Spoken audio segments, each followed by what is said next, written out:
अदन वाटिका के एक पेड़ के फल को दृष्टांत के रूप में अपने बीच में एक रिश्ता रखने के लिए कहा, ताकि मनुष्य और परमेश्वर के बीच में एक वाचा, एक आज्ञा रहे, जिससे यह पता चले मनुष्य वफादार है या नहीं है।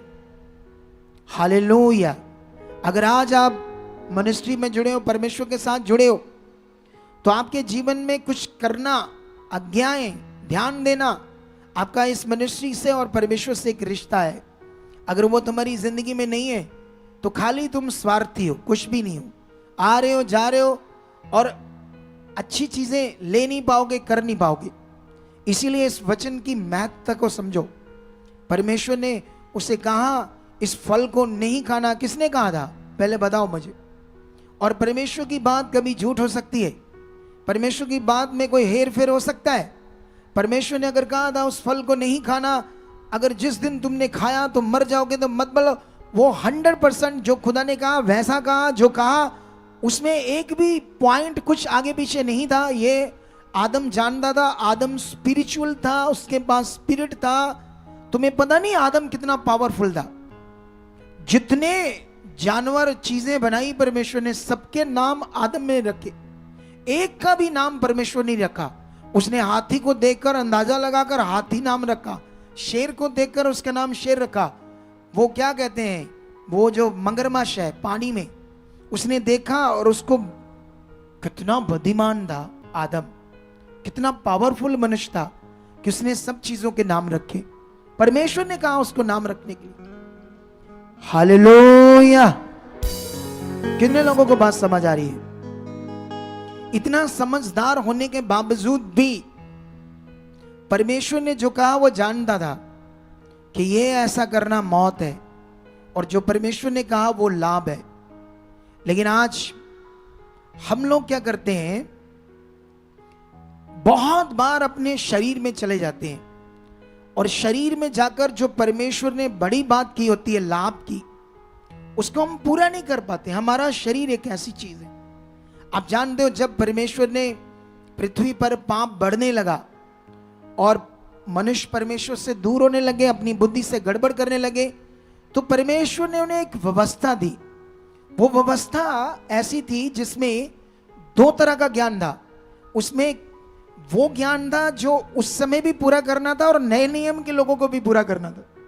अभी बहुत सारी बातें पुराने नियम की व्यवस्था की हम भी मानते हैं आज, और उसमें कुछ रीतियां थी जो आगे जाकर वो हमारे लिए नहीं थी। हालेलुया। आप समझ रहे हो या नहीं समझ रहे हो? तो उस व्यवस्था में परमेश्वर ने, अगर तुम पुराना नियम पढ़ोगे तो तुम्हें बहुत सारी बातें समझ आएगी व्यवस्था में। एक बार परमेश्वर ने व्यवस्था विवरण में मूसा के द्वारा वर्ड दिया, व्यवस्था विवरण 28 अध्याय। जब तुम 28 अध्याय पढ़ोगे, शुरू करोगे वहां से उस वचन को, तो स्टार्टिंग से ऐसे परमेश्वर ने कहा, यदि तुम मेरी आज्ञाओं को चौकसी से सुनकर पूरा करने के लिए चित्त लगाए। इस वर्ड को ध्यान दो जो परमेश्वर ने दिया। हालेलुया। कितने लोग बुद्धिमान हैं आज? हाथ खड़ा करो। अच्छा, ये लोग बुद्धिमान है तो जिनके हाथ नीचे वो कौन है? हैं? वो लोग कौन है? आपको जानते हो, आपको शरीर की चीजें बताकर, शरीर की चीजों का वो क्या कहते हैं, वो ठगने वाला विषय बनाकर तुम्हें ठग सकते हैं ऐसे लोगों को। और बाइबल में ऐसे लिखा है, तुम आगे को ठग विद्या चतुराई से और संसार के उन लोगों के भरम के झोंके से इधर उधर उछाले ना जाओ, इसलिए मसीह में एक सिद्ध मनुष्य बनो।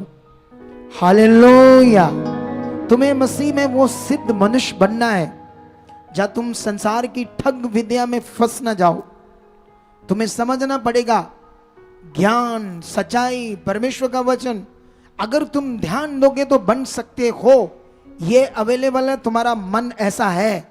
अगर तुमने साइंटिफिक अपने ब्रेन को यूज करना शुरू किया, ये उस तरफ काम करने लगेगा, आपका दिमाग, आपका मन। इसीलिए ये तुम्हें पॉइंट समझना है। परमेश्वर ने ऐसे वर्ड दिया, यदि तू मेरी सब आज्ञाओं को चौकसी से सुनकर पूरा करने के लिए चित्त लगाए तो मैं तुम्हें पृथ्वी में सब जातियों से, सब लोगों से श्रेष्ठ करूंगा, ऊंचा करूंगा। और ये बिल्कुल भी कहानी नहीं है। हमने ये वचन के बाद बहुत नबियों को, राजाओं को, भेड़ बकरियां, मजदूर, गरीब लोगों को राजा बनते देखा बाइबल में, और यह कहानी नहीं है। हमने ये देखा, लेकिन क्या हमारे अंदर वो वर्ड है, क्या वो हमारे अंदर वचन है कि परमेश्वर ने जो कहा, जिन लोगों ने माना, जिन लोगों ने ध्यान दिया, सचमुच यूसुफ जैसे प्रधानमंत्री बने मिस्र के देश में। और हमने देखा कैसे दाऊद जैसे भेड़ बकरियां चराने वाला गरीब सा, जिसके पास खाना भी 3-4 दिन का लेकर जाता था, उसी को खाकर गुजारा करता था बेचारा। इतना गरीब, इतना गरीब, सोच कर देखो। और ऐसे लोगों को भी परमेश्वर ने जो कहा था, ये वर्ड व्यवस्था के अंदर वचन दिया था, वो पूरा करके दिखाया है। हालेलुया। उसने कहा अगर तुम मेरे वचनों को मानोगे, मेरी आज्ञाओं को मानोगे, तो तुम धन्य होगे अपने खेत में। तुम्हारे हाथों का काम, तुम्हारी कटौती, तुम्हारा बिजनेस, तुम्हारे गाय, भेड़, बकरी, घर, पशु, हाथ, सब चीजें जो भी तुम आज करते हो, जो भी तुम्हारा बिजनेस है, जो भी तुम्हारा परिवार है, उसने कहा तुम धन्य होगे, जाते आते बाहर हर जगह धन्य, मतलब ब्लेस, जबरदस्त ब्लेस रहोगे। और ये कहानी नहीं है, ये अंडरस्टूड है कि परमेश्वर की बात को मानना हमारे लिए बड़ा जीवन है। अगर आपको सही अगुआ मिला, आप जानते हो अगुए की एक वैल्यू है। जो भी कलीसिया अपने अगुओं को अपना अगुआ मानती है, अगुआ भी अगुआ होना चाहिए। इसीलिए बाइबल में लिखा अपने अगुओं का अनुकरण करो।